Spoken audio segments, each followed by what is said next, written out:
Hare Krishna. So we're going to be finishing the Splendid Instructions to the Mind by Raghunath Das Goswami with commentary by Bhaktivinoda Thakur. And if you missed some of the other sessions, is this available online, what you're recording here? Where is it available? Okay, everybody hear that? ISKCON Naperville channel, YouTube. So you can find the other sessions recorded there. Also, you can go to my website, and then you'll find sessions that were recorded other places. So you can check that out also. All right, let's go through a little bit. And do we have our other mic?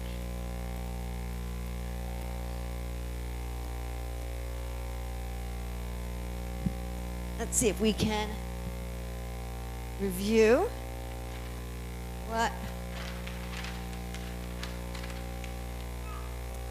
done so far.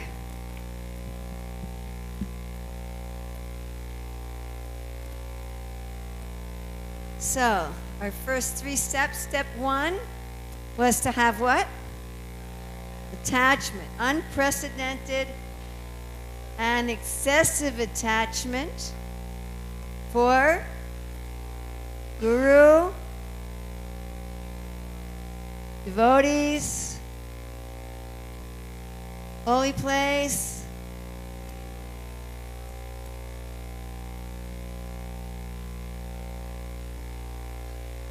holy name. What else? Process of surrender.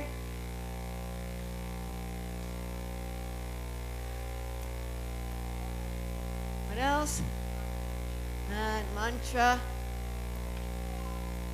And other thing is we should make an effort, right? Effort and give up.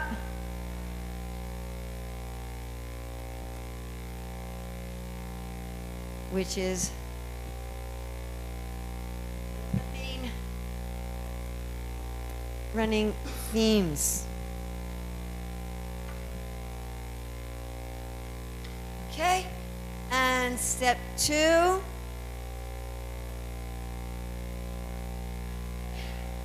That was step 3. Step 2. Give up the identity, dharmic and adharmic identities.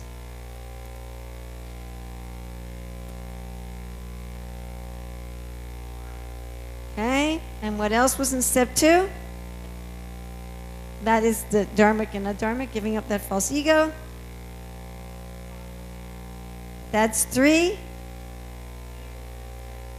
So 3, we had the prati-janur, patient when? How much patience? Life after life. And you said follow what? Good. Follow Swarupa, Rupa and Sanatan. Okay, anybody remember what else for step 2? Lord Chaitanya is Krishna.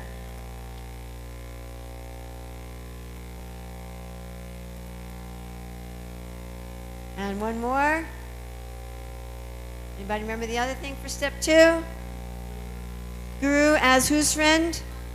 Krishna's friend.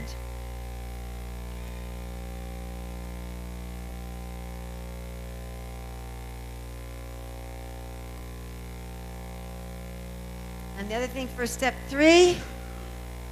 Raga. Okay, so those are the 3 qualifications, although they're also steps.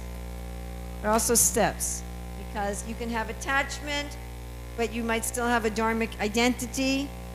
You could have a dharmic identity and still be impatient. So these are steps. They're progressive steps. All right, now we come to the obstacles. So 4th step, what was the obstacle of?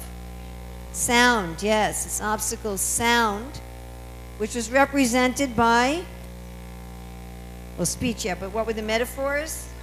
A prostitute and a tigress. And how do we conquer those?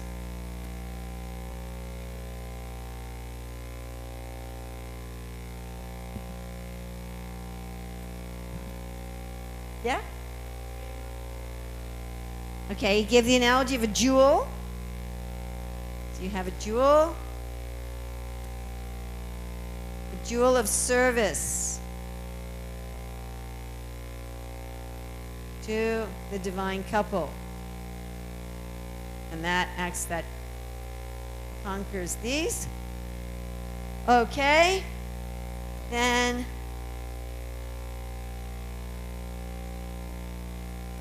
in 5, actions. And the metaphor was thieves.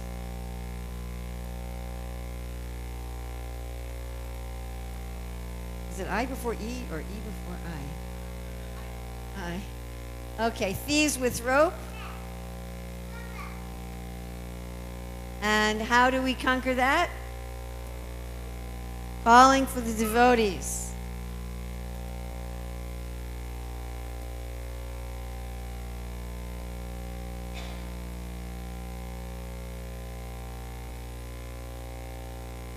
And that conquers that problem. Okay, then the next problem was of what? Mind. Hypocrisy of the mind, and that was represented by what?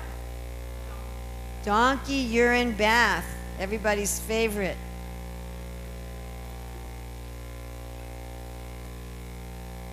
Favorite verse, especially of like the 8, 9, 10-year-old boys who attend the seminar. And how do we conquer that one?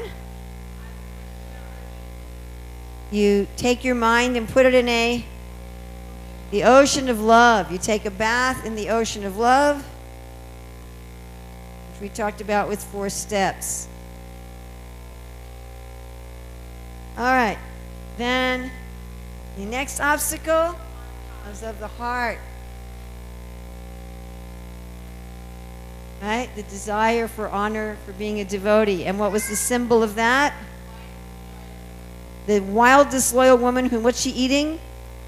A dead dog. So a dancing, disloyal woman eating a dog. And what's the cure? Okay, what do you have to do for Krishna's army generals? Serve them. Serve Krishna's army generals. Okay, those were the obstacles. Then we have the turning point in Manah Siksa. And there, the devotee asked for 3 benedictions. What were those? Mercy. To conquer what? Mercy to conquer wickedness. Next. Good. Revelation of our eternal service and form. And the last one.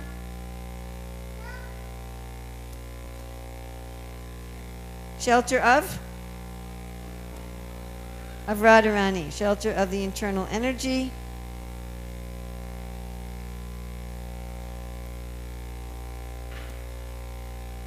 Okay.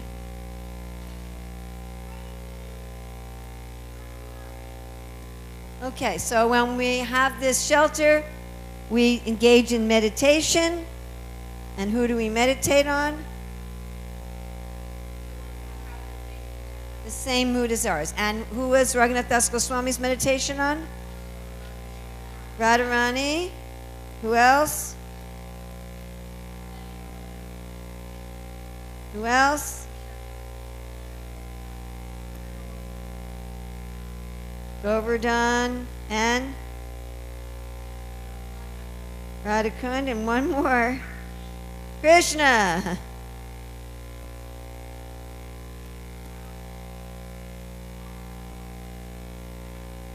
Okay, so now I'm looking at today's, where it's again meditating.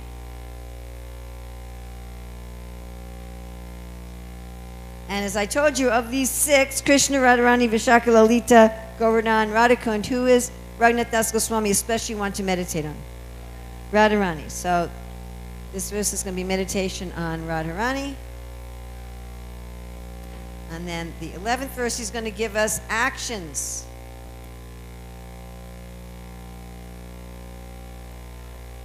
Which we'll fill in later.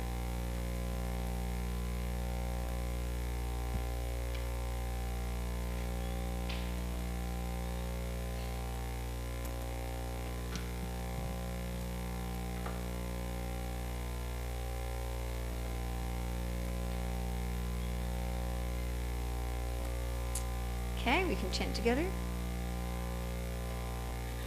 Ratim Gauri Lileya Pitapati Sondarya Kiranai Shachi Lakshmi Satya Paribhavati Sobhagya Vachis Karais Chandravali Mukhanavina Vrajasati Shipyatya Radyatam Haridaita Radham Bhajamanaha. O mind, offer your worship unto Sri Radhika, the beloved of Lord Hari. She outshines Rati, the wife of Kamadeva, Gauri, the wife of Lord Shiva, and Lila, the potency of Lord Vishnu, by the effulgence of her beauty. She defeats Sachi, the wife of Indra, Lakshmi, and Satya, Krishna's wife, by the waves of her good fortune. She defeats the pride of the newly married gopis of Vraja, headed by Chandravali, through her power to control Krishna. So Krishnadas Kaviraj nicely explains in Chaitanya Charitamrita that Radha and Krishna are one in their identity, but for the sake of pleasure pastimes, they separate themselves eternally. So of course they are one eternally also in the form of Sri Chaitanya Mahaprabhu. So many times people say, you know, is God male or female? And our answer is, well, both really. God is complete, Om Purnam. So he's complete, and as complete, he's both the perfect male and the perfect female, although we can say that ultimately God is male. God is Krishna, and Radharani is his energy, energetic and energy. Now, it says that the personality of Godhead eternally enjoys a bliss of his own potency, which is called the Ladini potency. So this is the Lord's energy of pleasure. You say that the Lord is full of pleasure, Satchit Ananda, and this is his energy of pleasure. Whenever we talk about pleasing the Lord, you know, we're going to please Krishna. We're going to do this to please Krishna. That means that we are uniting Krishna and his energy of pleasure. That's what it means. So if you're worshiping Narayana, it means you're uniting Lakshmi and Narayana. If you're worshiping Ram, you're uniting Sita and Ram. You're worshiping Krishna, you're uniting Radha and Krishna. You're bringing together this personal. Everything in the spiritual world is personal. Actually, all the emotions of the devotees are personal. You know, if they feel shy, that shyness is also a person, which is a little interesting. You know, can you imagine if all your emotions were separate people also? So the Lord's, might be a little confusing in this world if that were the case, but the Lord's energy is also a person. And whenever we're talking about pleasing Krishna, that's what we're talking about. You know, in this world, we have a desire to enjoy the opulences for ourselves. Isn't it? Yes? So whether as Radha, Sita, Lakshmi, the goddess of fortune. It's called the goddess of fortune or the goddess of opulences. So what are the 6 opulences? Knowledge, wealth. Actually, the Sanskrit word for wealth is Aishvarya, and Aishvarya has to do with Ishwara. So the opulence of Aishwarya is not just money, but it's also, what do you think? Control, power, yes. So what else? Fame, and this is interesting, although sometimes the word kirti is used, more often the word yasha is used. Yasha is the kind of fame you get from doing dharma. It's explained in the 12th canto that the Lord is fanned with 2 chamaras, one of yasha and one of dharma. So when you do good, when you get fame because you've done good things. Whereas kirti just means people are talking about you. It's related to what word do you think? Kirti, talking. Kirtan, related to kirtan. When we're doing kirtan, we're speaking or singing, glorifying. So kirti means the fame you get from other people saying good things about you, but you might get kirti without yasha, you understand? People could talk about you even if you hadn't done anything good. So this opulence is really yasha. Okay, what else? What are the other opulences? Strength. Strength is virya. Virya is also very much associated with masculinity and sexual prowess, with potency, power. What's another opulence? Said beauty, Stri, which is of course a name for Radharani herself. It's also called Stri. Expansions. Actually, this Stri not only means beauty but splendor. What else? Renunciation, vairagya, which is of course one of the most interesting of the opulences. Without vairagya, without renunciation, the other opulences are not very attractive. If someone is beautiful and wealthy and famous, but they're very arrogant, it's not so attractive, isn't it? Right? Some detachment. Also, the opulence of detachment is very interesting because it's the only one that no one can take away from you. You know, our beauty can be gone in a moment, isn't it? Some disease, some accident, and all of our beauty is gone. Same with our strength. We can use all of our strength and potency in a moment. We can certainly lose our wealth in a moment. Nowadays, a lot of us just have wealth that are just numbers on a screen. You know, not actual goods.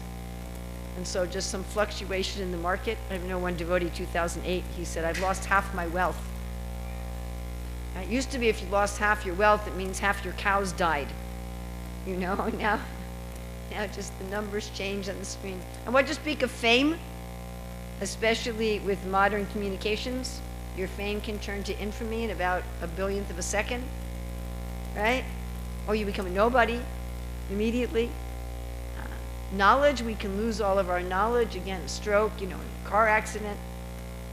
But renunciation is not something that someone else can take away from you. It's interesting opulence.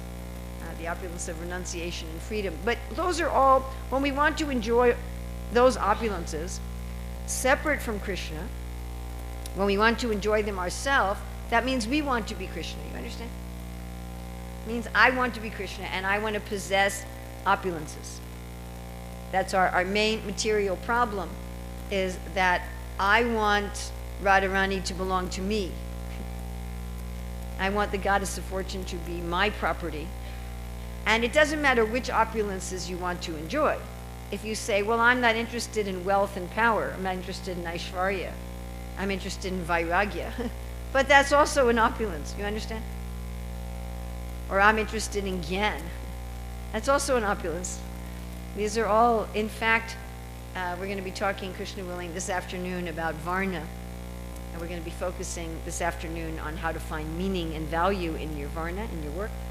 But if you want to know which Varna do I belong to, a part of the understanding is what opulence do I like? Which of the opulences do, what makes my life rich? And one is not only rich in money, isn't it? Money is not it's not the only kind of wealth. It's certainly nice to have money. Most people want to have at least some, but it's not, that's not the whole measure of whether or not your life is rich. Does that make sense to everybody? So generally we want all 6 opulences, but we have some particular liking for particular opulences. Some people especially like beauty. Some people really don't care about beauty. Some people really like knowledge. They're always curious, they're always learning. Other people just don't care. Yeah, they're satisfied knowing a few things and going on with life, isn't it? Some people really want to have leadership and authority and power. Other people don't care. They're happy just to have their own little life. So these have some indication of our nature.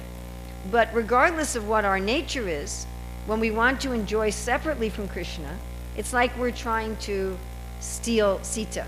We're trying to steal Lakshmi. We're trying to steal Radharani. So how does that work out for us when we try to enjoy these opulences separate from Krishna? How does that work for us? Does that work very well? How much enjoyment do we get? Very temporary, very, very small, isn't it? We have this experience that when we try to enjoy these opulences separately from Krishna, we get some, there's something. It's compared to a drop of water in the desert. You know, if you're very, very, very thirsty, I'm sure all of us have been extremely thirsty at some point in our life.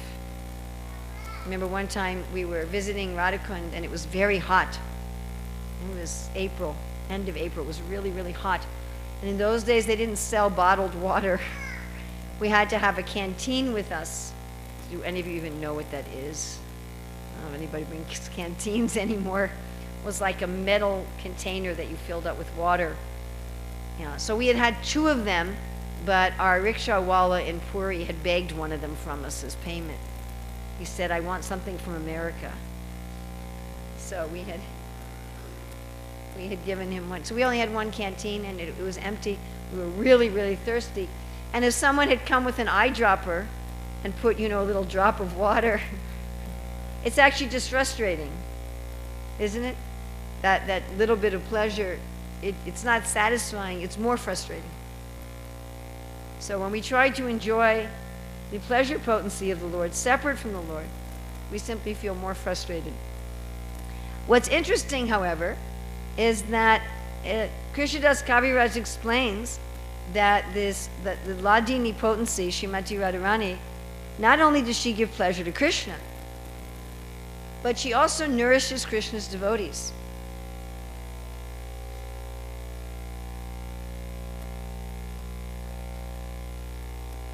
So when we're in our proper position, we do get pleasure from the pleasure potency. It's not that we're just arranging for Krishna to get pleasure and we have nothing. It's not that Krishna is some sort of a dictator like a Hitler or an Idi Amin or somebody like that, who just uses people as very cheap or slave labor for his own wealth and power and gives the people working for him little or nothing. When we say Krishna is the enjoyer, Bhaktaram, it doesn't mean that we don't enjoy. Many times you find devotees get into this idea. They think, well, if I'm enjoying my service, it's Maya. I shouldn't enjoy my service. My dear friends, that is a Buddhist idea. So the Buddhists teach that ultimately we don't exist. And if you go to a Buddhist master, a real one, then they'll have you do things that you hate. They'll engage you in work that you don't like because they're trying to break any concept of existence. But that's not what Krishna says. Krishna says, I want you to do work that you like. I want you to work according to your nature. I want you to work according to what's pleasing to you. So Krishna wants all of his part and parcels to be happy. I mean, come on, we're like that. We want every part of our body to be happy, yes? We want our fingernails to be happy. We don't want to have sick fingernails, toenails. I mean, even a very insignificant part of our body, yes? Our toenails, very insignificant. I guess unless you paint them or something, most of us don't think about them very much. But yet we want them to be happy, right? If we have some little tiny pain in some part of our body, it's distressing to us. We don't just say, well, you know, it's just my little finger, who cares if there's some pain there. So Krishna wants all of his part and parcels to be happy. I mean, even a materialistic business person, do they want their employees to be happy or unhappy?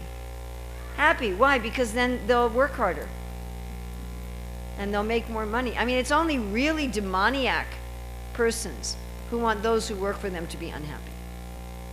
You have to be like deep in the bottom pits of the mode of ignorance to think like that. Even most social animals, they want the other animals in their group to be happy. So Krishna wants to share his happiness with the living entities. In fact, Prabhupada says this is the main difference between material and spiritual. So the difference between material and material doesn't mean a car, and spiritual doesn't mean a Himalayan cave. It says the difference between material and spiritual is material, I'm happy when others are unhappy.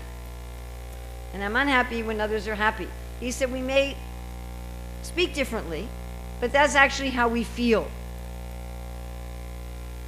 You know, I mean, you can have a nice house, but mine has to be a little nicer. You know, just a little. You can have a good job. I have to be making at least a little bit more money. My spouse has to be a little bit more attractive. My children have to get a little bit better grades in school. You know, you can have your happiness as long as I have more. And we really, you know, if somebody goes above us, and this is even true in Krishna consciousness, if we find a devotee making a lot of advancement, we become disturbed. I had somebody writing me, you know, how come the demons get liberated? It's not fair. I'm working so hard in my Krishna consciousness and I'm still not liberated, and these demons get liberated. And not only do they get liberated, before they get liberated, they're enjoying the material world. So it's completely unfair. That's what this guy wrote me. He said, you know, these demons Krishna kills, they're enjoying so many women, and I don't even like my wife. That's what he wrote me. I'm not making this up. And they're enjoying all material opulence, and then Krishna kills them and they get liberation, and I'm not even happy in the world, and I don't even think I'm going to get liberation. So that's not fair. I said, yes, we are all envious. He says, no, I'm not envious. I said, okay. So that's materialistic thinking. Materialistic thinking is I'm happy at others' unhappiness, and spiritual thinking is I'm happy at others' happiness. That means it's spiritual. Spiritual means, that's the definition of spiritual, I'm happy at someone's happiness. So if that's the definition of spiritual, then Krishna must be like that unlimitedly. So Krishna's happy at others' happiness. Therefore, Srimati Radharani is also nourishing all the devotees.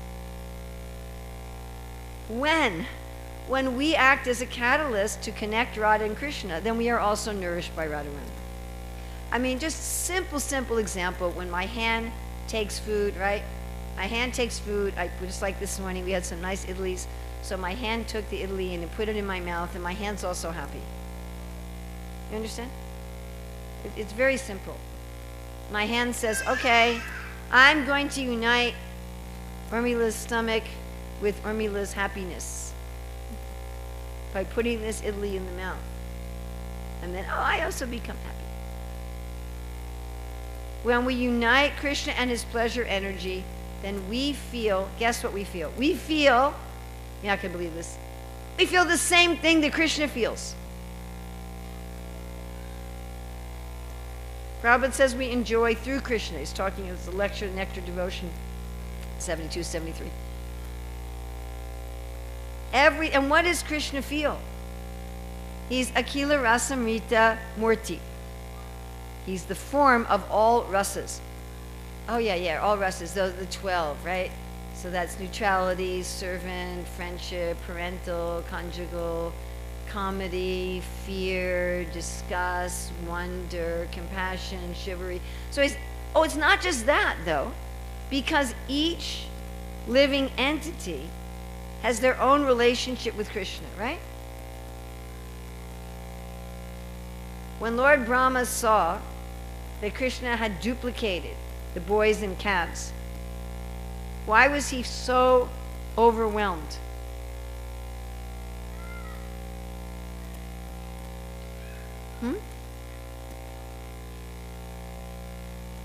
He was seeing Krishna's potency, which was amazing. Why else was he overwhelmed? Because he had underestimated Krishna. He thought he was a little boy. Why else was he overwhelmed?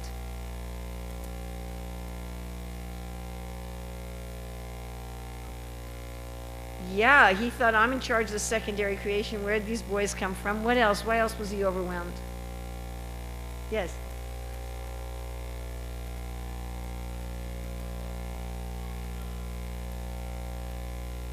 Oh, that also, when he saw the loving relationship between the townspeople and their sons who were actually Krishna. Yes, definitely. Why else? He also saw a lot of other Brahmas, yes. That was a little tough for him. As another Leela with that also in Dwarka. Why else was he just completely, he fainted.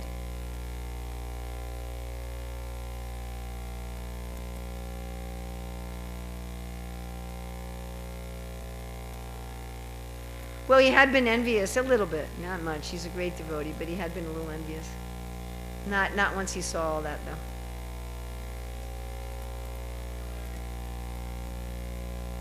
Ah, so now he was really seeing Krishna's wonderfulness and he was overwhelmed. But why else? There was something, he said, there's something going on here that's impossible. What was impossible?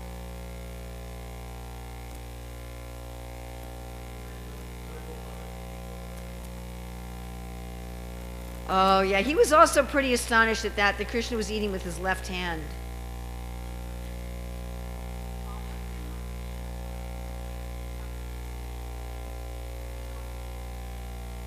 Oh, that Krishna was enjoying his own potencies and expansion. Why else? Was Lord Brahma, he just said, what's happening here is impossible. What was impossible? And actually it wasn't really happening, but it looked like it was happening. And this gentleman pointed out why it wasn't really happening.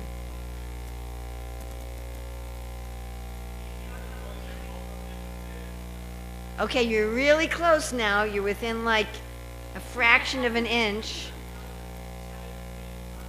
Well, that certainly, but that wasn't impossible.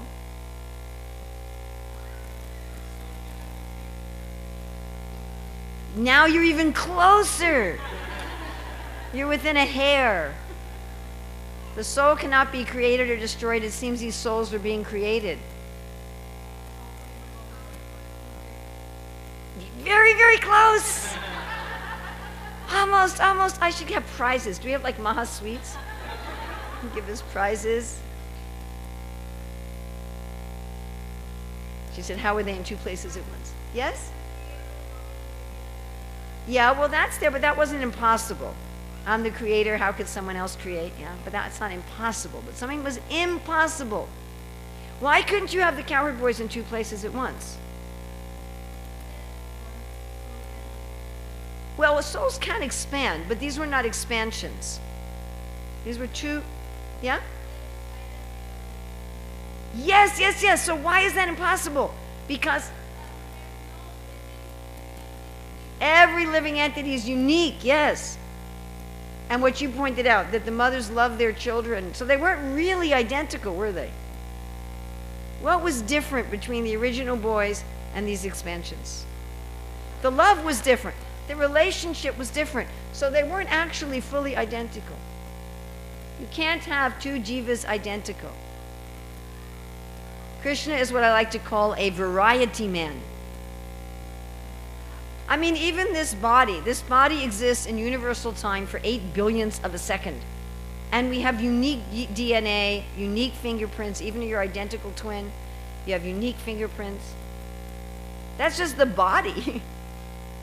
Right? Each snowflake is different. Some parts of the world I go to, people are like, the what?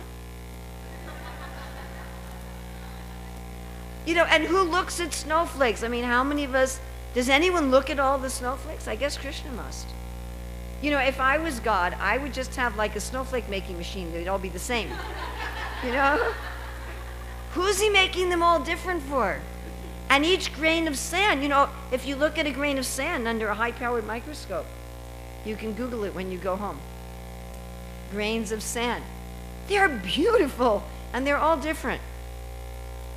And that's just a material thing that nobody cares about. So what to speak of the soul? We are all eternally different. And when that means that we're different, that means we have a somewhat different relationship with Krishna.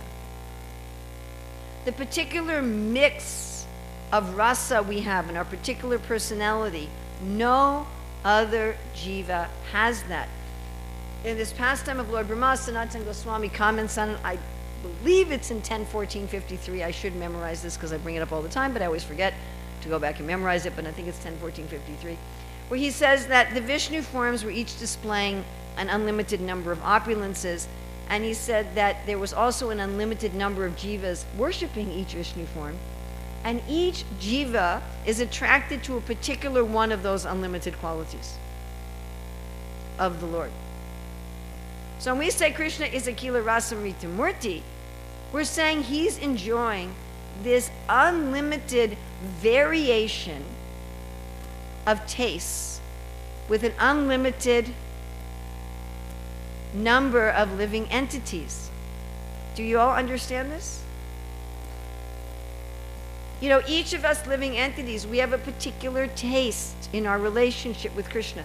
So imagine if you were eating a meal with 100 different kinds of pizza and 100 different kinds of ice cream, all at the same time. And you could taste each flavor of each thing. There's this one Christian minister who had a near-death experience. He got into a head-on collision with a truck, and he was pronounced dead for an hour and a half. And at that time, he said he left his body, and he went to some higher realm. And in that realm, he said, what he remembers most is the music. He said there were thousands and thousands of voices glorifying God. And even though they were each glorifying God differently, they harmonized.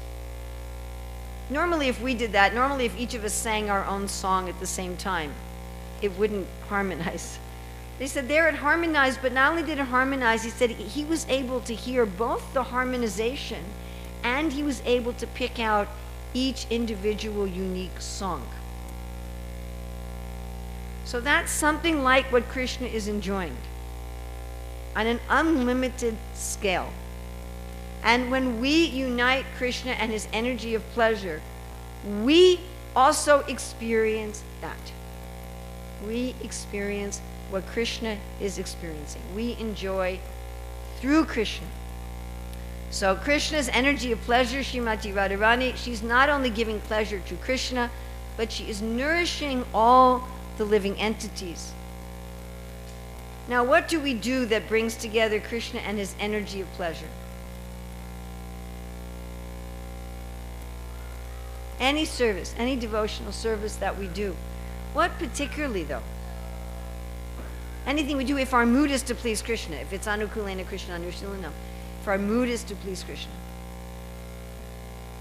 Certainly preaching, a mood of surrender for sure, but there's something I hope we all do every day. Chanting. What are we doing when we're chanting? Hare Krishna. What are we doing when we're saying Hare Krishna? We're uniting Krishna and his energy of pleasure. Do you understand? And if we chant Hare Krishna, Hare Rama, and we're chanting with this mood of trying to unite Krishna and his pleasure energy, then it is possible through chanting Anandam Buddhivardhanam to have this expanding ocean of bliss. Bhaktisiddhanta Saraswati, in commenting on Anandam Buddhivardhanam, he says that although the jiva is finite and has a finite ability for pleasure, which is what we've all experienced, yes? Our ability for pleasure is very finite. When we are connected with Krishna, we can experience pleasure infinitely through Krishna. So here in this verse, Raghunath Das Goswami says that Radharani is superior to the demigoddesses. She outshines Rati, Gauri, and Leela and Sachi. So all the demigoddesses are worshiping her. Bhaktivinoda Thakur, in his commentary on this verse, has a lot of prayers to Srimati Radharani. In fact, there's so many wonderful prayers Bhaktivinoda has in general in his commentary on these verses on Manah Siksa. So not only could we learn to chant the Manah Siksa verses themselves, but so many different prayers that Bhaktivinoda's quoting in his commentary, and then Bhaktivinoda's own songs on the verses. So in this prayer, Bhaktivinoda's quoting, he says, "O Radhika, you are the moonlight of bliss for the white lotuses." The prayers he's quoting are almost throughout Manah Siksa are almost exclusively from Rupa Goswami. By the way, we're going to 12 or 12:30. Okay. Then another prayer that he quotes is, "O Radhika, you have a fresh golden complexion, garments like a blue lotus. Your braids are decorated with jewels and flowers, and your braid itself is like a snake." So Rupa Goswami had written this verse, and Sanatana Goswami didn't like it. He said, "My dear brother, what have you written about Srimati Radharani? You've written that her braid is like a snake. This is not good." And then Sanatana went off and he was doing his bhajan and his chanting. So while he's chanting, he's seeing some group of young girls a little distance away, and they're talking and laughing. And he notices that there's a snake crawling up the back of one of the girls, and he says, "Oh, look, there's a girl, young girl, there's a snake on your back." And the girl turns around. When she turns around, she flips her braid, and she's laughing, and then the girls just suddenly disappear. So then Sanatana went back to his brother and said, "You're right, Radharani's braid is like a snake." Another one of the prayers he said is that Radharani is the darling of her father, Rishabhanu, that she defeats the pride of the newly married gopis. And then another prayer Bhaktivinoda quotes, again reminding us that to attain to the divine couple, we have to go through the devotees. He says, "You should climb in the boat of the Sakhi's mercy and sail into the ocean of love, where you will find the lotus feet of the daughter of Rishabhanu, Radha." So this is our painting for this verse, that Radharani defeats the pride of the other gopis. And I think I mentioned that we sell prints of these at radharani.com. So this particular Leela has never before been illustrated. This is Krishna returning to Ras Leela. And this painting was done exactly according to the descriptions in the Bhagavatam and the commentaries and the works of the Acharyas. If you have the small book, the descriptions in the back. So here we see Krishna's with the 8 principal gopis. These are not Radha's Astasakis. Like in Mayapur, we have Radharani and her 8 principal friends. But these are the 8 principal gopis. So here we have, oh wait, my laser pointer on again. So here we have the right-wing gopis. These are the 4 right-wing gopis. And these are the 4 left-wing gopis. So the left-wing gopis, well, Shamala is a left-wing gopi, but she's, the left-wing gopis, they have more of a mood of Krishna is mine. I mean, both the gopis, they feel Krishna is mine and I am Krishna's. That's the perfection of I and mine. I am Krishna's and Krishna is mine. So all of the residents of Vrindavan, they feel both. I am Krishna's and Krishna is mine. But these left-wing gopis, they particularly feel Krishna is mine. And you see Shamala here, with she's taken Krishna's left arm and put it on her shoulder like she owns him. Then even more so, Srimati Radharani, who's angry. Why is she angry? Because Krishna had left Ras Leela. Not only left Ras Leela, he left her also. So she's a little angry. Even though he's come back, she's still angry. Not like, oh, you come back, now it's all fixed. And she's standing at a distance. She's waiting for Krishna to go to her, because her mood is, you belong to me, you have to come to me. And Lalita is taking advantage of the fact that Krishna's not looking at her, to stare at Krishna. And Vishaka doesn't want Krishna to go away again, so she's captured him with her eyes and closed her eyes and is meditating on him. But you notice that the left-wing gopis, they're all at a distance waiting for Krishna to go to them, whereas the right-wing gopis have come to Krishna. So Chandravali, Padma, Saibya, who's holding Krishna's betel nut, and Bhadra, who's not mentioned directly in the verses, but mentioned by the Acharyas. So this is the second of the 2 verses on what we should meditate on, that we're meditating on Krishna, Radharani, Vishaka, Lalita, Govardhan, Radhakund, and particularly on Srimati Radharani. And as we said yesterday, this meditation is a template. So for the beginners in Krishna consciousness who haven't awakened their mood for Krishna, They're having general meditation on Krishna with his associates. And for those who awaken their own mood, of course they meditate on all the associates, but particularly on the ones who are in their mood. Not only the ones who are in their mood. The gopis also love Mother Yasoda and Subal and so forth, and the cows, but particularly on those who are in their mood. And then Raghunath Das Goswami, his particular leader being Srimati Radharani, he has this special verse for her.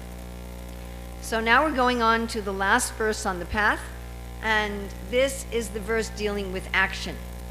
So after we've achieved those three benedictions, mercy to conquer wickedness, revelation of our eternal form and service, and the shelter of Srimati Radharani, we have these two verses on meditating, and now we're going to have this verse on action.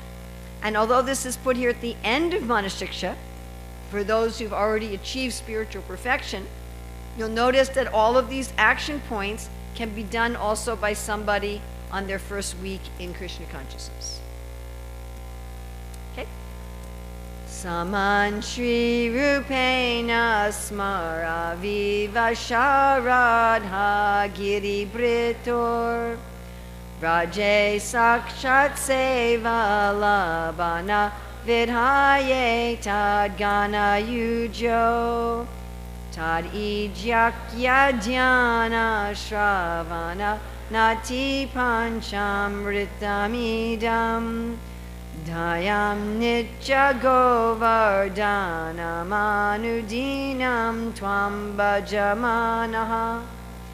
O mind, you should every day drink the 5 nectars, worship, glories, meditation, listening to divine pastimes, and offering obeisances, and worship Govardhan according to the rules. In this way, follow the instructions of Sri Rupa and obtain the direct service of Sri Sri Radha Giridhari, who are captivated by the God of amorous love in the company of their associates in Vraja.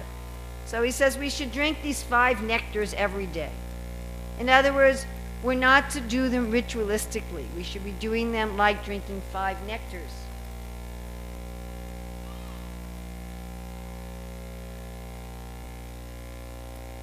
So these are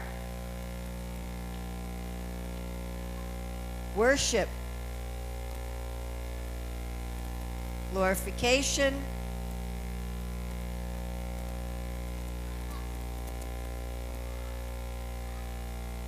meditation,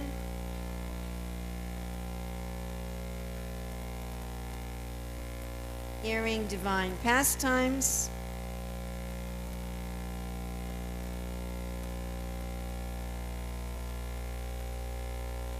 and offering obeisances.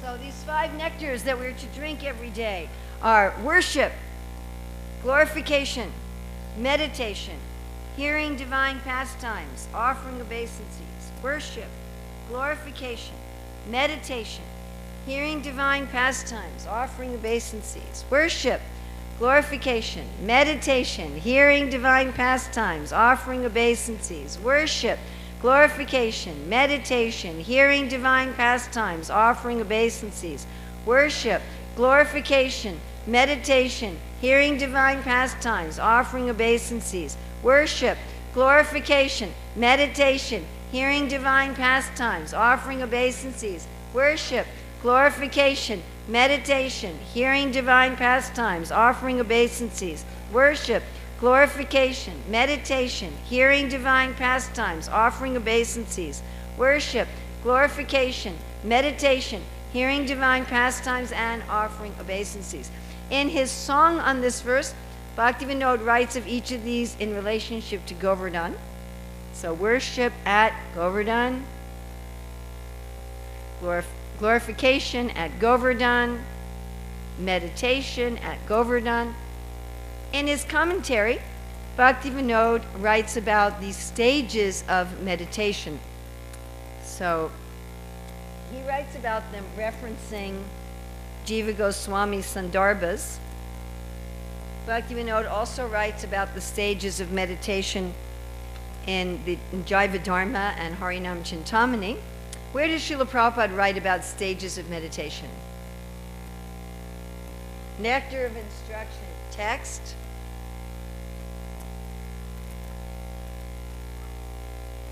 Eight. Do we have any Maha sweets here for prizes? Flowers, something. All right, so this is your next home fun assignment. Go home and read Nectar of Instruction, text 8. There, Srila Prabhupada is quoting Bhaktisiddhanta Saraswati. And so, although Bhaktivinoda's description of the stages of meditation in this commentary is a little different than what's in the Nectar of Instruction, I'm going to go through the stages in the Nectar of Instruction. Now, I teach this as a separate seminar, so I spend, hour and a half just on this topic. So this is going to be another topic that I'm just covering in brief, and if you feel that I'm not doing enough, you're right. So we're just going over this briefly. It's not quite as technical as the inner and outer path of raga, but anyway. So the first stage of meditation is hearing. It's hearing. Why is hearing the stage of meditation? Because we don't meditate on something we've made up. We meditate on what we've heard. Also, we should be hearing in a meditative way. So hearing, reading. We shouldn't be hearing and reading just for information, just to pass a trivia test. That's not what it's about. It's not that at the time of death, the Yamadutas are going to come along and say, all right, it was Adamoya, Manamoya, and what's the next stage? Bzzz. Sorry, another birth for you. So it's not like that. That's not why we're reading. We're reading in order to meditate.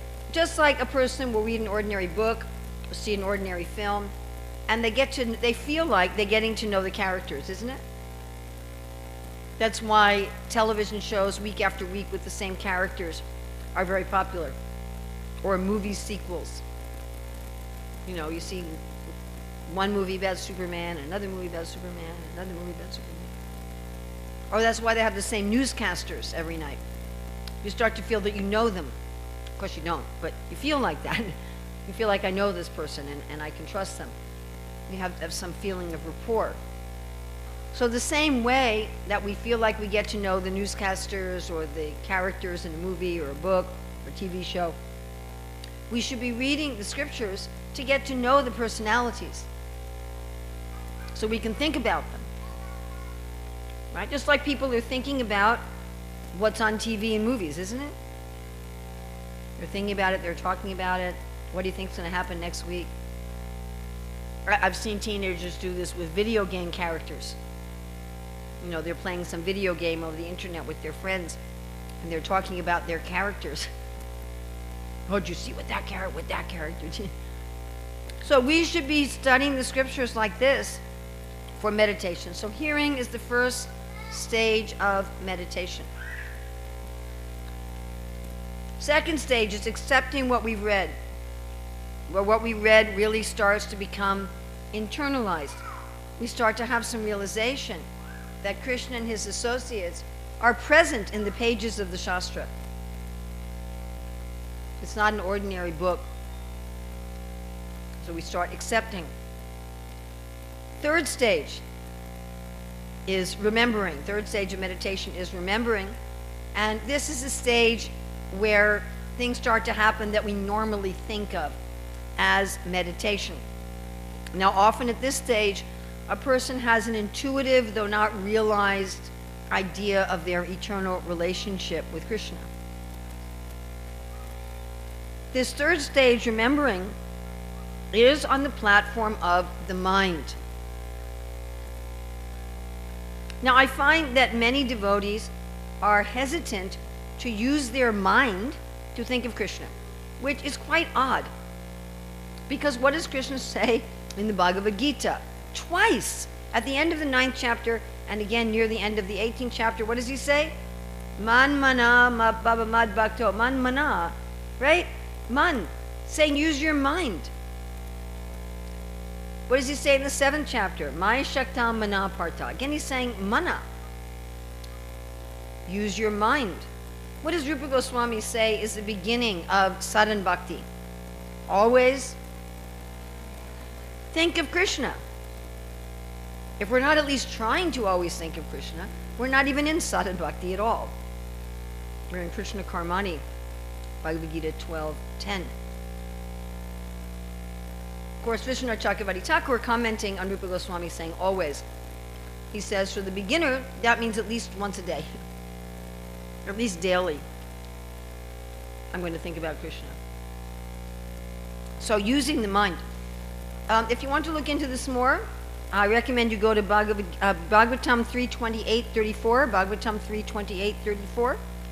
In the purport, Prabhupada says, in the beginning, the mind is employed in attracting the form of the Supreme Personality of Godhead. In the beginning, the mind is employed in attracting the form of the Supreme Personality of Godhead. Now, this third stage of remembering using the mind has 5 sub-stages. Okay, that's 5 parts. Third stage, part 1, interrupted. Interrupted. You see the guy has his beads in his phone. Interrupted. So you remember Krishna, and then you think of something else. You remember Krishna, you think of something else. You remember Krishna, you think of something else. Unsystematic. No connection between one remembrance of Krishna and another. Third stage, part 2, uninterrupted. Now, by the way, our mind is very good at uninterrupted. Our mind naturally flows from one thing to another, to another, to another. Right? Oh, I haven't called my sister in a week. Oh, and I remember she gave me that pair of shoes. Oh goodness, where are they? They're in the back of my closet. Oh, and I need to clean out my closet. Maybe I could do it this afternoon at 3 o'clock. Oh, but I'm supposed to do this errand for my friend at 3 o'clock. Yeah, and I'm going to see her tomorrow. And your mind goes, yes? This is the expertise of the mind. So when you do this with Krishna, do this with Krishna. Oh, look at Krishna's lotus feet. They have ankle bells on them. Oh yeah, Krishna's feet left footprints. And everybody was following the footprints when they went to Kaliya's lake. And they were so careful to follow the footprints. Even though they were all crying and they were making the ground muddy, they were walking around the footprints to go to Kaliya's lake. And Krishna was dancing in Kaliya's lake. Oh, Krishna also sometimes dances on Govardhan Hill. And Krishna lifted Govardhan Hill. And when Krishna lifted, and your mind goes like that. So uninterrupted is when your mind is going from one pastime to another to another. That with thinking of Krishna in one way, you start immediately thinking of Krishna in another way. But we know even when we have uninterrupted thoughts, they may not be concentrated. Right? You all know we can be doing more than one thing at once, right? So maybe I'm driving my car, I'm cooking, but I'm also having uninterrupted thoughts about something else. So third stage, part 3, is when these uninterrupted thoughts are also concentrated. They're concentrated, they're focused. And going to 3:28-34, this is from the verse itself. Lord Kapila Dev says, the mind is used as a means to attract the Lord as one attracts a fish to a hook. All right. Then we have third stage, part 4. Third stage, part 4. It expands. So up till now, The meditation is happening mostly during our meditation time. What's our meditation time? Right, japa, kirtan, bhagavatam class, Gayatri. In this third stage, part 4, the meditation is overflowing into our life. Now that may happen sometimes before that, but we've got this uninterrupted, concentrated meditation happening during japa, Gayatri, puja, etc. And that starts overflowing, so we start getting uninterrupted, concentrated meditation when we're driving our car, when we're at work, when we're in the kitchen, etc. Third stage, part 5, is the samadhi of the mind. The samadhi of the mind. By the way, samadhi, if we look at this word, samadhi, di means to meditate on, to know, and sama means same. So samadhi means when one is living in realization that Krishna is everywhere. That everything is Krishna's energy, Krishna is everywhere. But this is still on the platform of the mind. Going back to 328.34 purport, when the mind forcibly is engaged upon the form of the Lord, this is called nirbija yoga, or lifeless yoga, for the yogi does not automatically engage in the personal service of the Lord. In other words, even at this point, third stage, part 5, where one is in samadhi, it's an act of will. It's still a sadhana. Does everybody understand? It's still a sadhana being done with the mind. Although it's flowing automatically, it's still a practice being done with the mind. Fourth stage, spiritual samadhi. Spiritual samadhi. Very important, mental samadhi does not become spiritual samadhi. It attracts it. It doesn't become it.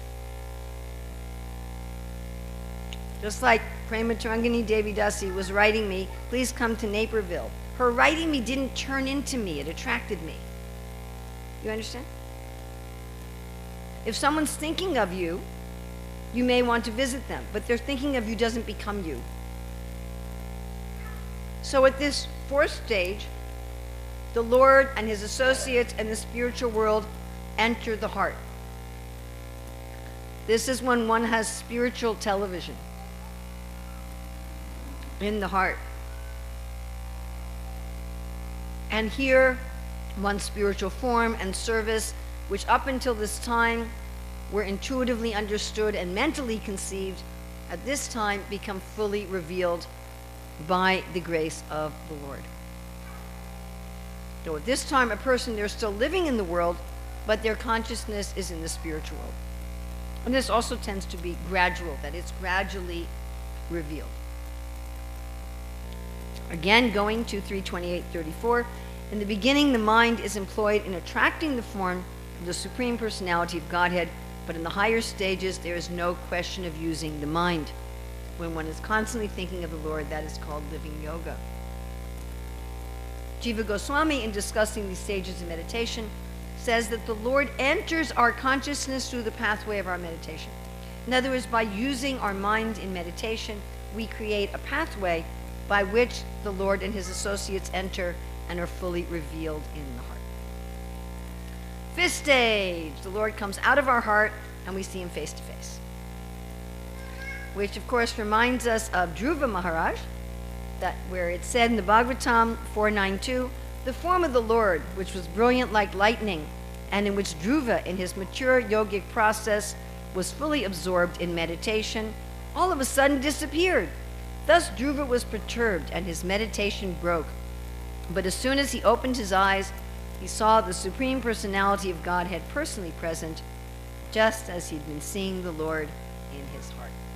So up to now, I've been giving you the metaphors of Raghunath Das Goswami and Bhakti Vinod, but now I'm going to give you my metaphor. I hope you like it. If you don't like it, it's okay, just my metaphor.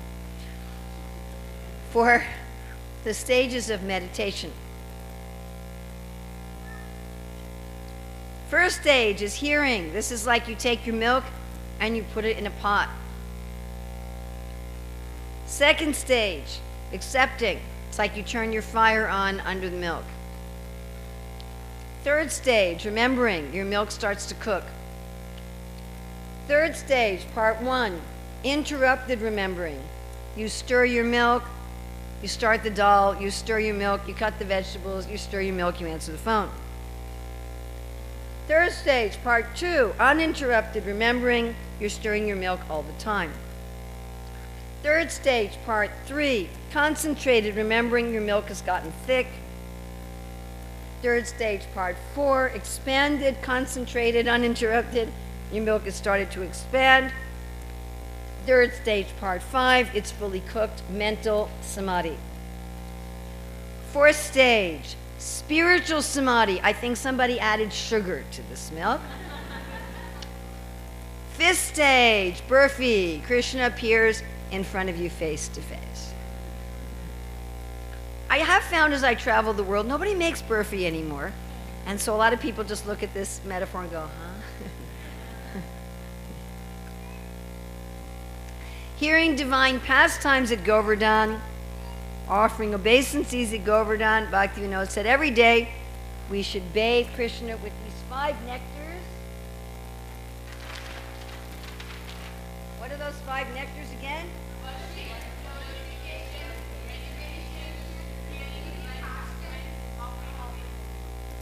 Worship, glorification, meditation, hearing divine pastimes, and offering obeisances.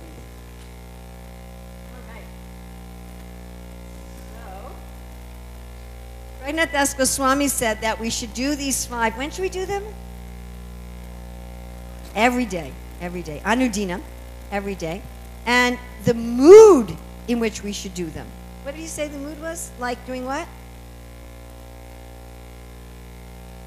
I know that was a long time ago. We talked about meditation for a while, so everybody's forgotten. He said, but you guys all love Kali Yuga. At least we can go back to Godhead just by chanting, even if we have no memory. Sorry for those of you who hated grammar. Okay. So he said we should do these. This should be our mood. We want to do these with a mood like we're drinking nectar.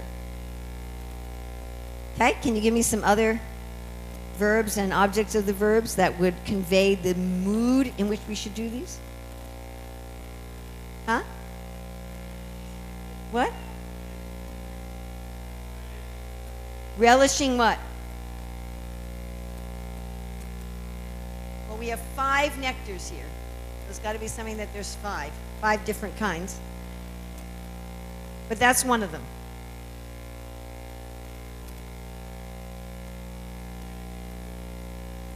That's what this is. Give me a metaphor.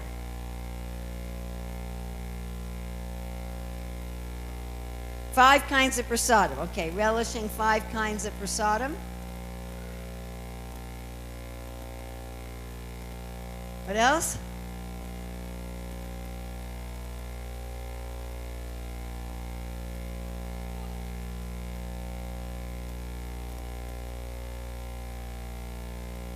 What else could we say? But that's one of them. Chant as if you were drinking nectar. Chant as if you were eating burfi. Chant as if you were dancing. All right. You're dancing 5, but you'd have to dance 5 different steps, 5 different dances. What else? Come on, it's the morning. It's a weekend morning. Huh? Japa? That's the meditation. It's one of them. No, it's eating, relishing, eating. Relishing is just a fancy Hare Krishna way of saying eating.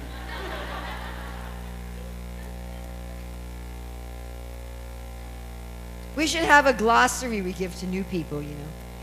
How to talk like an ISKCON devotee. Yes? Well, hearing what? Hearing 5 what? But the path's there. See, you want to worship, glorify, meditate, hear divine pastimes, and offer obeisances as if you were singing what? Singing different ragas. Yes, okay.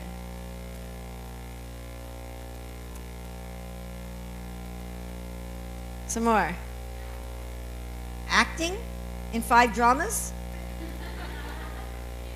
I don't know if everybody would like that, but okay. I would like that, but I don't know if everybody would like that. I had one person in Mayapur said, like cleaning 5 rooms.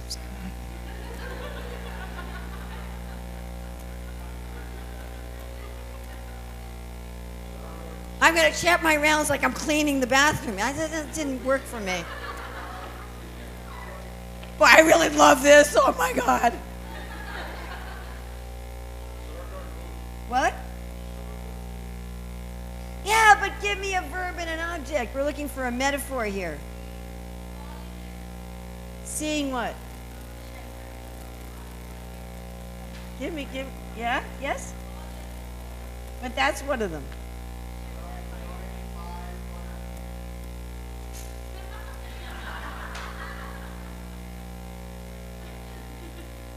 A little specific, come on, yes. Oh, okay. Krishna would like that.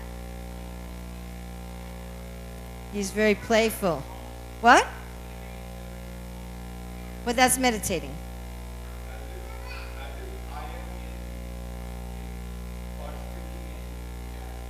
All right, but Raghunath Das Goswami is giving us a metaphor. He says, drink these 5 nectars every day.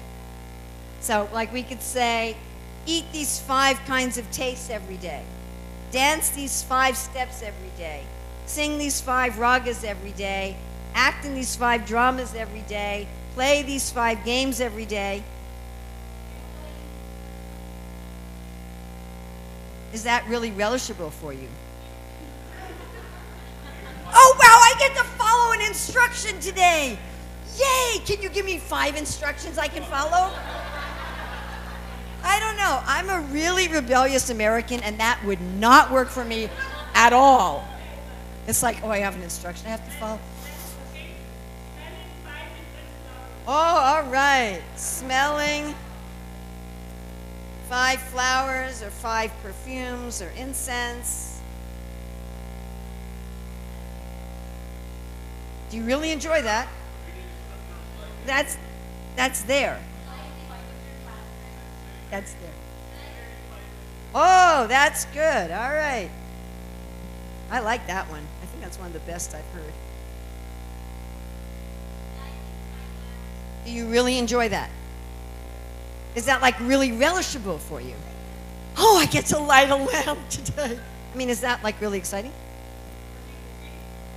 If you really like cooking.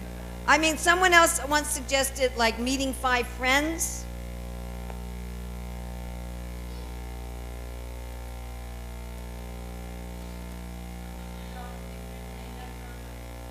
Like painting 5 pictures, okay, if you really like art, yeah? Ooh, traveling to 5 different places. Some people would really like that, some people would really not like that.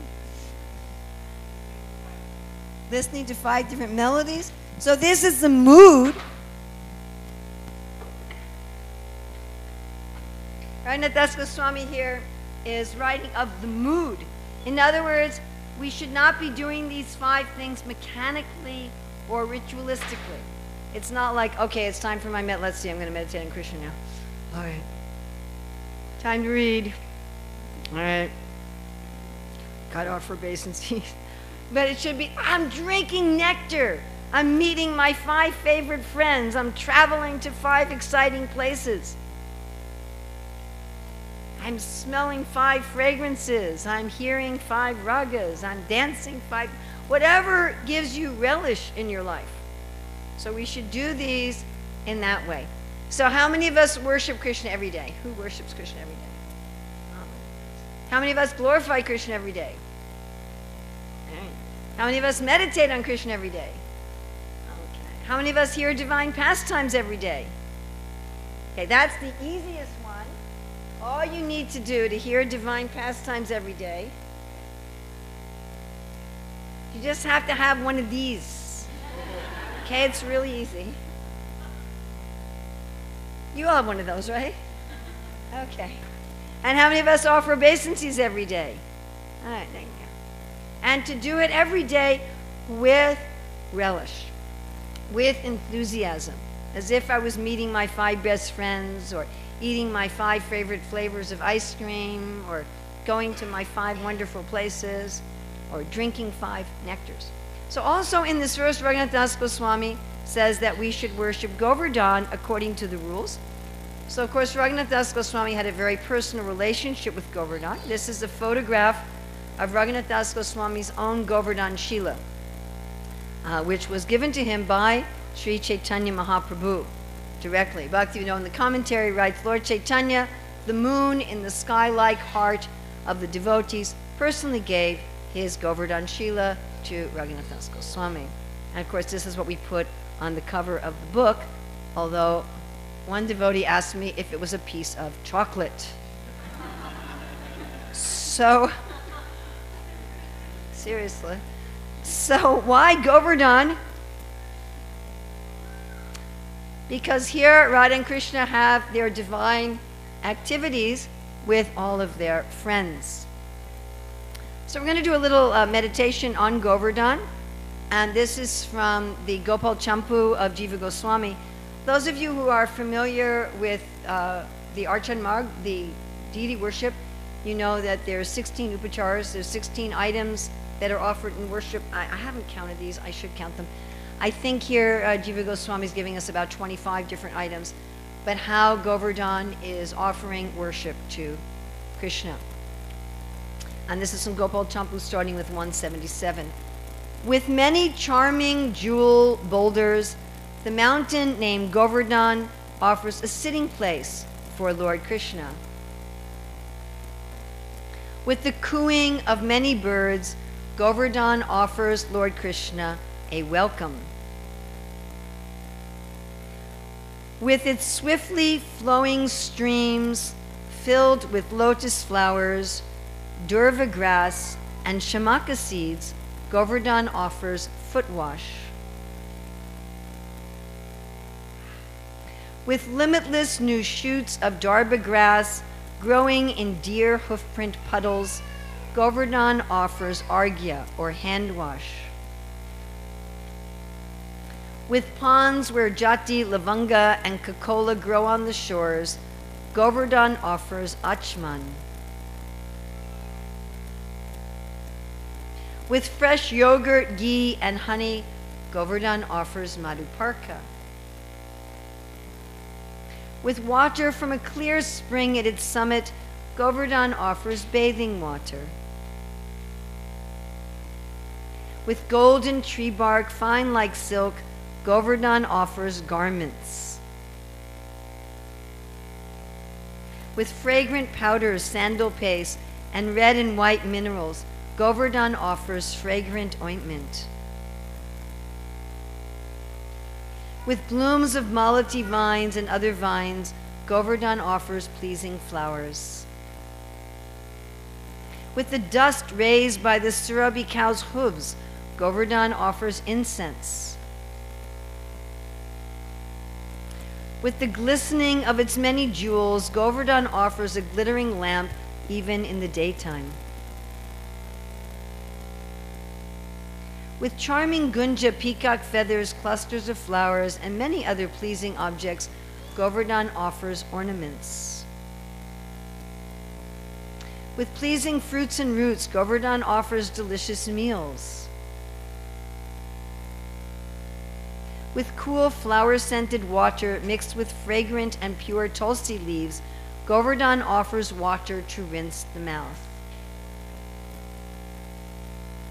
With champaka flowers and other glorious blooming flowers moving in the gentle breeze, Govardhan offers arati. With budding nakula flowers and other trees, Govardhan offers a graceful parasol. With blooming branches moving in the breezes from the Malaya hills, Govardhan offers the service of fanning Lord Krishna.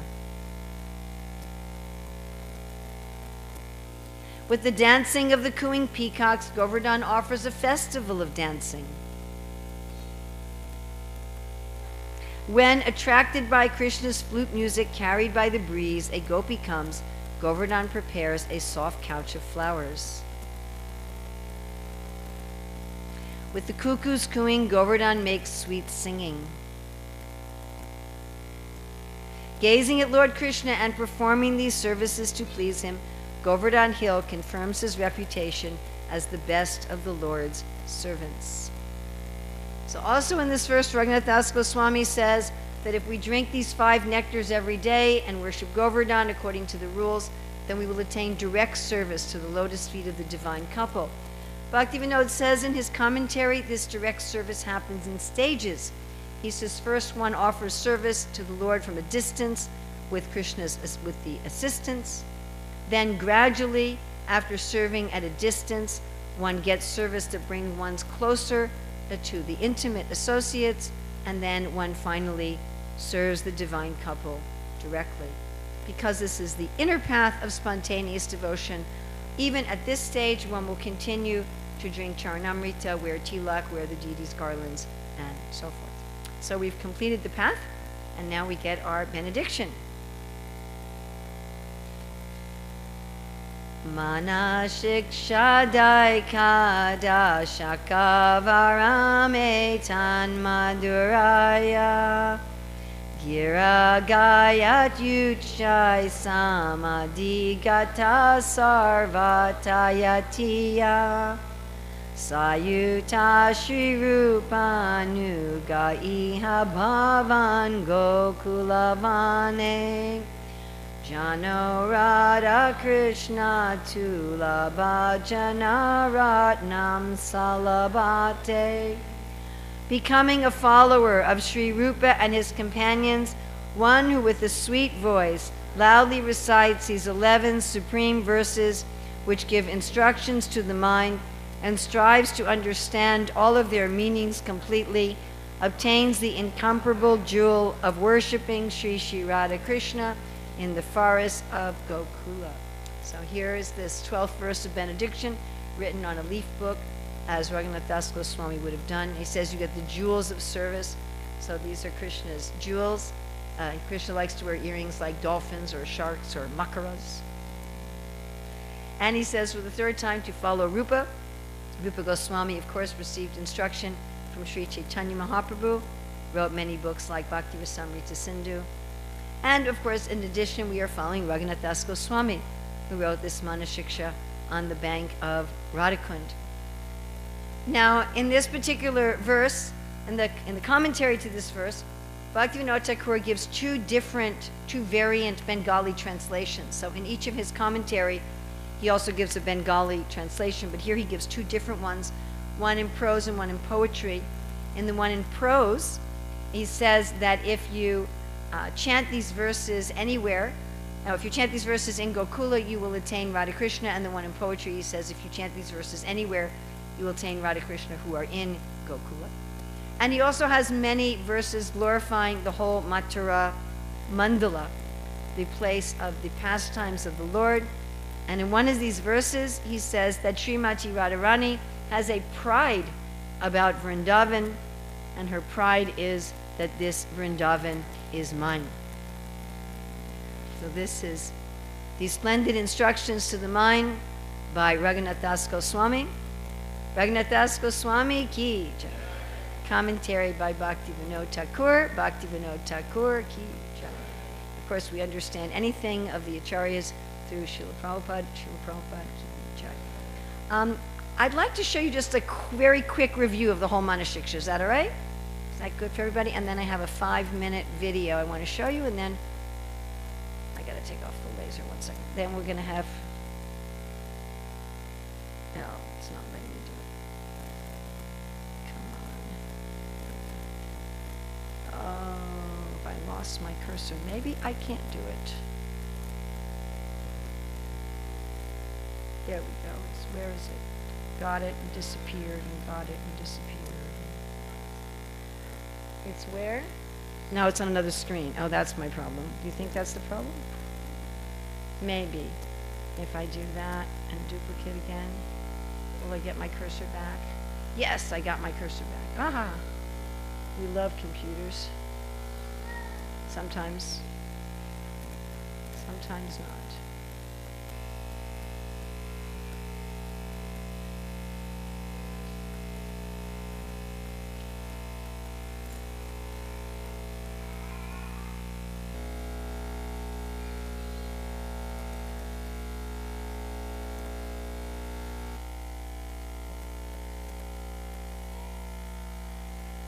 I guess I'm not going to show you a review. Oh, there we go. Okay, thank you, Krishna. The technology gods were in our favor today. Okay, so this is a review. So Manah Siksa is important among other reasons because it's a padati, it's a step-by-step guide to the inner path of spontaneous devotion. It establishes that Srila Bhaktisanta and Srila Prabhupada taught a bona fide system of spontaneous devotion. Although every step is consecutive on the path, the first 3 verses, can you put that one paper back down? The first 3 verses deal with qualification, the next 4, thank you, next 4 deal with the obstacles, then the next 4 deal with the steps in perfection, and finally a benediction.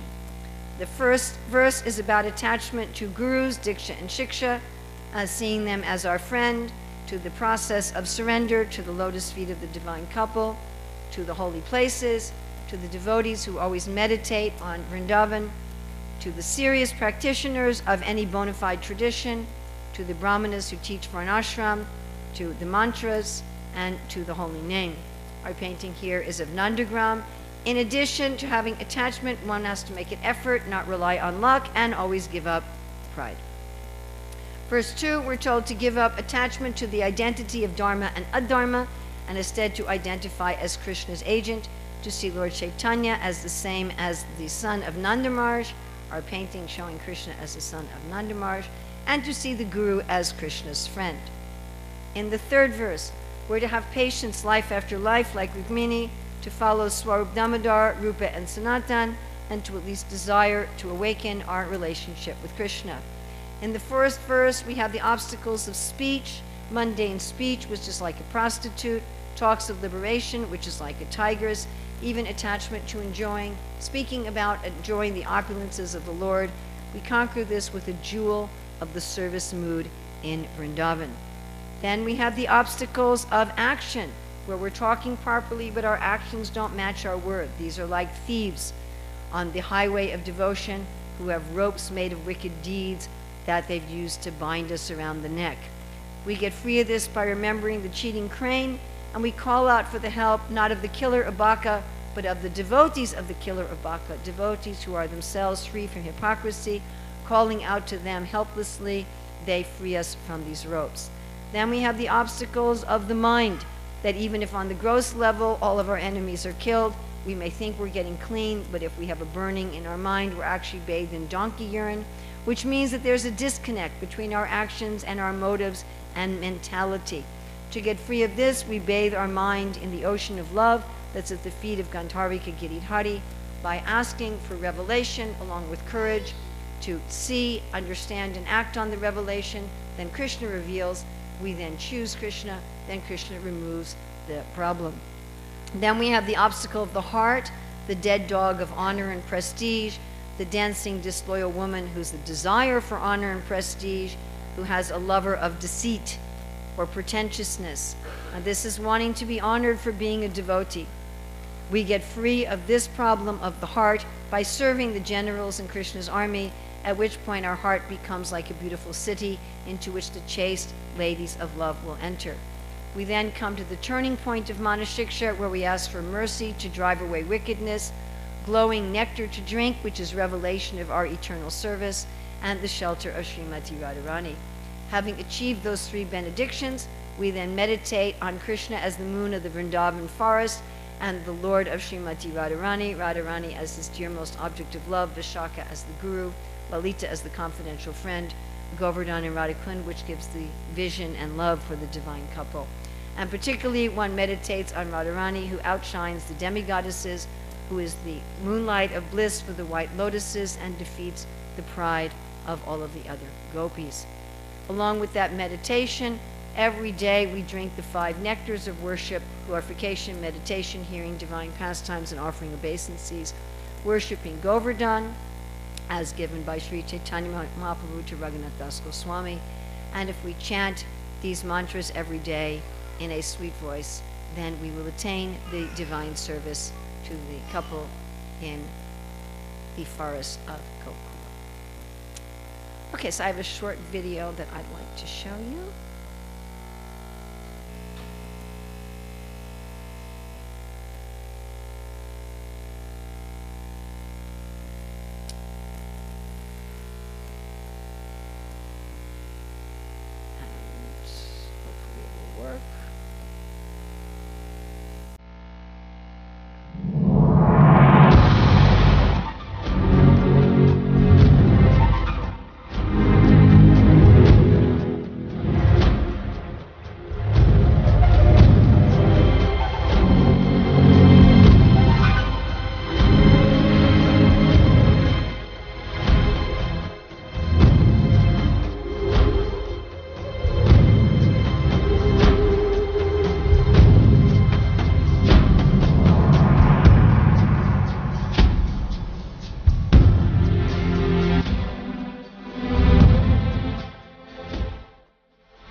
if you're interested in helping with our project, please just let me know. Or you can go to radharani.com. If anybody has any questions, comments, additions, subtractions, we have 10 minutes. Yes?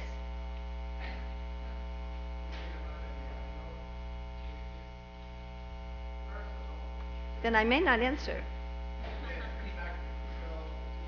Can someone get that?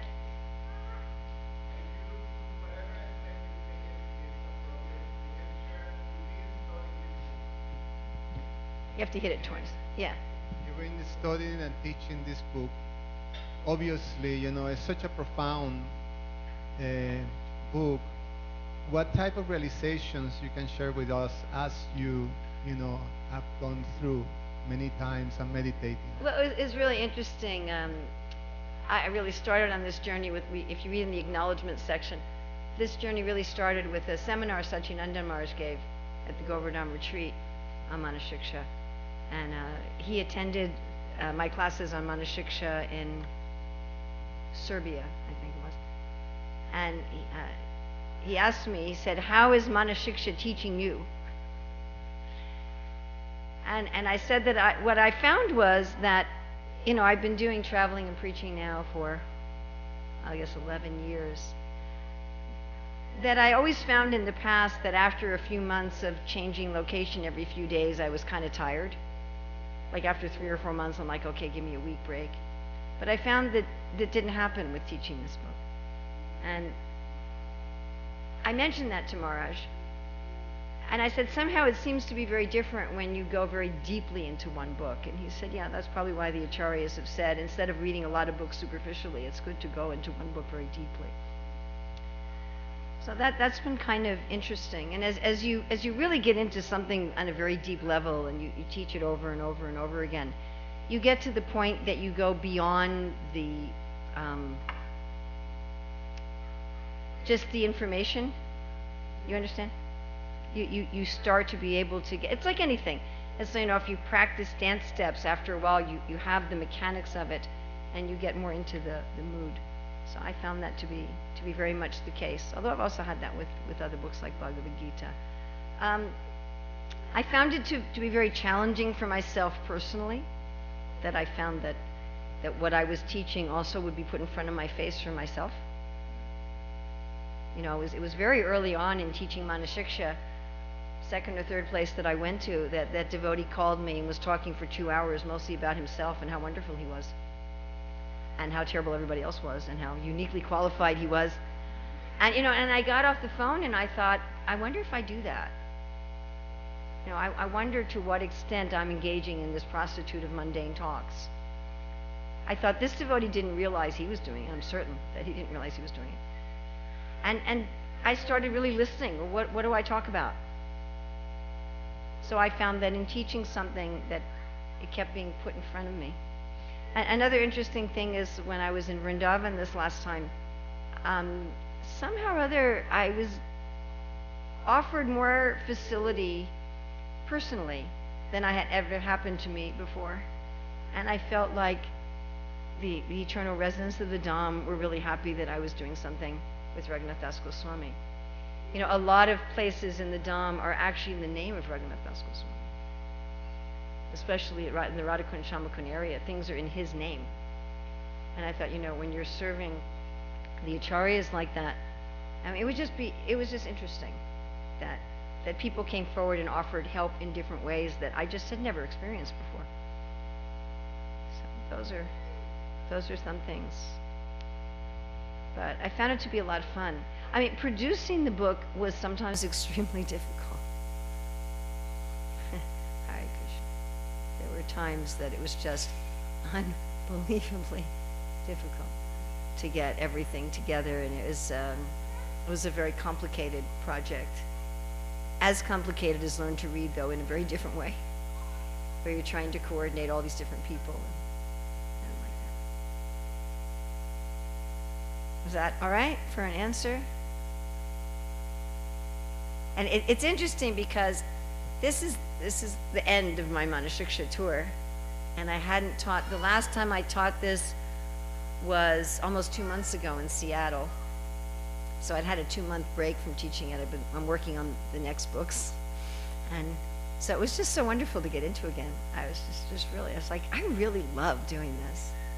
I really, really love sharing the wisdom and the insights of our acharyas with the devotees. I was just really realizing how much I personally enjoy it.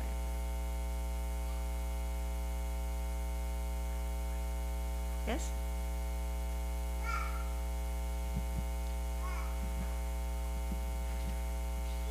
Hare Krishna Mataji, I have one comment and one question.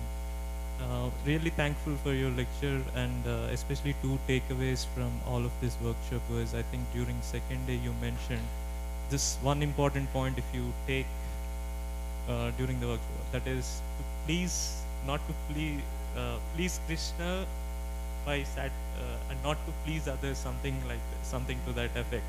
So that was something very striking for me. And I've had a number of people comment to me that one thing is a humongous life changer. It basically will remove all the angst, disappointment, frustration, etc. that we have with other people. And it makes every interaction service.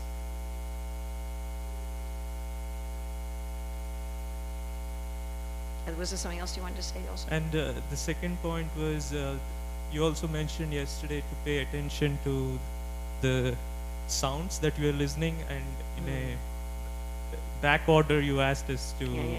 That was also something very important, and I think it's very important for me to recognize what are all the kind of sounds I'm hearing on a daily basis, because that seems to have a very unknown and a subtle effect within my consciousness. I found that myself also to be very important. As I said, I got that phone call from that devotee. I mean, I'd only taught Manah Siksa maybe twice at that point. And just that awareness, what am I hearing and what am I saying? What are the sounds that I'm surrounding myself with? It was kind of shocking to me.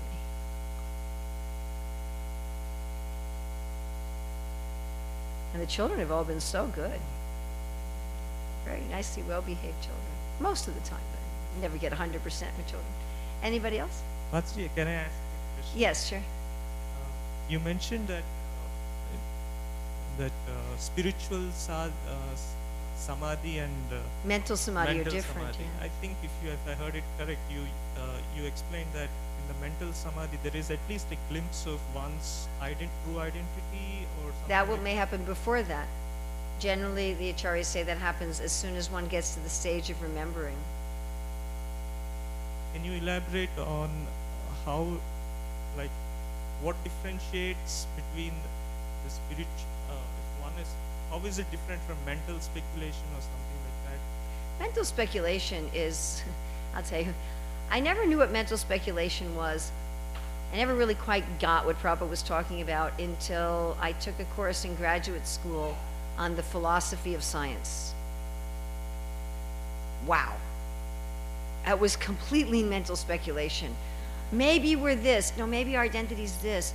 Is the world real or is it unreal? Or maybe it's partially real, or maybe we're interacting with it this way. How do we know anything's true? How do we know what we know? Are we really interacting with, what's the interaction between the senses and the sense objects? They were trying to do Sankhya. They were really trying to do Sankhya. What's the relationship between the self, the body, the senses, the sense objects, what's real, what's not real, how do we know anything? But they were all just wildly guessing. It was just absolute, maybe it's like this. No, maybe. Thankfully, it was one of those teachers who pretty much gave you an A for showing up. So after the first couple classes, I just brought Narottama Das Thakur's Prarthana and sat in the back and learned some songs. I don't think she ever read my final paper either. Gave it an A, but I don't think she read it. So that's mental speculation. I don't think most devotees do mental speculation. If what you're asking me is what does it mean to have some intuitive idea of your relationship with Krishna even though it's not fully realized, is that what you're asking? So speculation would be you read the books and you say, oh, you know, says here the gopis are the highest, so I like to be the highest in general, and so I think I'll pick that. You know, but when I was a kid, I liked playing with my friends, so I think I'll be a cowherd boy. That's mental speculation. We're working totally on the platform of the mind and the intelligence. Whereas the other, it's something, we have some material idea. Just like I was one time in a place called Bloemfontein, which means Fountain of Roses, in South Africa. And there was, I don't think we have a center there anymore, but there was a couple there, husband and wife, who were running a center. Sometimes we think childhood is so easy, you know. It was so easy when I was a child. I didn't have bills to pay. Anyway, so they were running a center where they also had a restaurant, and the wife was cooking in the morning, and she was cooking in the mid-morning, and she was cooking in the middle of the day, and she was cooking in the early afternoon, in the mid-afternoon, the late afternoon. All day she was in the kitchen, and she was always smiling. Yeah. And after 2 or 3 days being there, I had a spontaneous feeling I would like to serve her. It wasn't intellectual. It wasn't like, gosh, she's working really hard, and I'm a guest here, and my mother taught me when I was a little girl that when you're around people who are working really hard and you're a guest, you're supposed to help them. It wasn't like that. It was a feeling. I want to help. It was an emotion. It was a desire. And sometimes we meet people, we have a feeling of friendship. Sometimes when you first meet someone, you're like, well, I'd really like to be their friend. Sometimes you know somebody for a while and you feel like, I want to be their friend. One time in an airport, we were all waiting to board. We were like in the line, and there was a little girl, maybe 3 years old, and she was wearing some kind of a costume, like a princess fairy costume. Really cute little girl. And the mother and father were very, very affectionate with this child. There was such affection between the parents and the child. And almost everybody in the line were just captivated by this scene of this adorable little child, 2, 3 years old, in a costume with adoring parents. And we naturally felt a protective, caring, parental mood toward this child. Again, it wasn't intellectual. It wasn't like, I am a human adult, and that is a human child, and I am supposed to feel protective. It was just there. It just came. And the same with romantic feelings. You know, I don't think that's it. Most men think, again, you know, I'm a human male, that is a human female, and that is a young human female who has particular measurements, and therefore I should feel attracted. I don't think it works like that. You know, there's just a feeling. There's just a feeling. I'm attracted. So that feeling will come with Krishna. Those are material examples, but something like that. There'll be a feeling with Krishna. Like one of my friends who's been a pujari forever and ever of Gaura Nitai. And one time she was on the altar serving the deities, and she was hearing the class from the temple room from the other side of the curtain, and the devotee just said, you know, what service would you like to do for Krishna? And all of a sudden she had a feeling. I want to play ball in the fields. It just came, this feeling just came. And she said to me, no, is that okay? I'm still so contaminated. I said, well, it just came. You know, so it will be like that. That a feeling will just come. It may come when you're chanting japa, it may come when you're reading the books. I mean, what Rupa Goswami says, and Prabhupada repeats in Nectar Devotion, is it may come as an attraction to particular lila. I may have some attraction to a particular lila, but you can't force it. It's like you can't force growing up. You know, you grow up when you grow up. Some of us, you know, matured at 12, some of us matured at 15, some of us matured at 17. And it happens when it happens, and all of a sudden you start thinking differently, yes? All of us who are over the age of 12, we remember that? And you start having different feelings, and you can't make them go away. You can't go back to being a child. You might try, but it doesn't work. I tried. I remember I was like 13 or something, and I took out my dolls, and I tried playing with them, and there was no juice in it, there was no rasa. I was like, this is boring. Why did I ever like it? So once that feeling awakens, it can't be, if it's genuine, it can't be repressed. You can't go back to what you were. and you feel very unqualified. If somebody says, oh, I am now a senior devotee and I've been chanting for many years, and I am now ready to imagine that I am a gopi, it doesn't work like that. It's like you can't say, well, I'm already 11 years old, I should have puberty already and I'm just going to pretend. It's not going to work. It's something that happens spontaneously. I mean, I know one senior devotee that told me that happened to him flying in an airplane over the United States. Who knows? It may not necessarily happen while, you're at Radhakund chanting 64 rounds on Nirjala Kadasi. It might not happen then. It might not. Who knows?